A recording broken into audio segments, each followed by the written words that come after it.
Vaquero i tinc 25 anys, soc de Mataró, soc escriptora, poeta i actriu i he publicat el meu primer llibre que es diu Sintiéndote. Doncs és un poemari, 32 poemes en total i és el meu primer poemari que publico. En el confinament és quan més escric a l'estar tancada a casa i aquí em plantejo tot el que estic escrivint, que estic escrivint molt, per què no ho envio a editorials a veure què tal?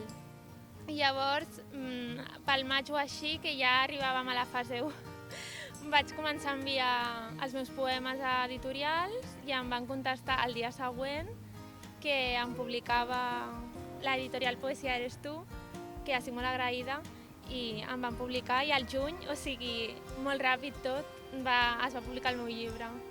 Doncs en aquest llibre hi ha 32, però a Instagram, per exemple, tinc gairebé 2.000 o 2.000 poemes ja, perquè fa molts anys que escric i aquí va ser com la selecció dels els millors o els més nous, els més recents, perquè poemes de fa anys no estic en aquell moment ara, vull parlar del moment que estic vivint ara i com estic ara, del present. Jo espero vendre, m'agradaria que s'esgotés, però clar. Però això d'entrada, o sigui, l'editorial em va dir que per almenys 100 llibres, si pot ser almenys, que es venguessin 100.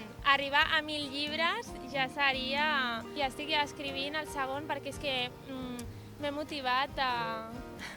Ara que tinc l'editorial que m'ha dit que em publica, he d'aprofitar el moment ara per publicar i estic contentíssima amb aquesta editorial perquè a vegades m'ha preguntat la gent, l'editorial, què tal? Molt bé, la veritat. El segon llibre es titularà Revoltijo i aquest ja no és només d'amor, perquè aquí només hi ha poemes d'amor. I el Revoltijo, com diu el títol, és un revoltijo de tot. O sigui, en aquest segon llibre ja hi haurà poemes, a part d'amor, de tot, de la meva vida, dels atemptats que van haver a Barcelona i França, de la pluja, de qualsevol tema. L'únic que hi ha en català, que ja tots són en castellà menys un. I bueno, espero que us agradi. Es titula Senyor Hippo. El teu nom era un altre, però l'ànima era la teva. El teu nom era un altre, però era el teu cor que em parlava. Era el teu jo més profund i jo el podia veure. La teva cara era una altra. Els teus ulls eren uns altres, però era només a tu a qui jo veia. Era un altre nom, però tota l'essència era la teva.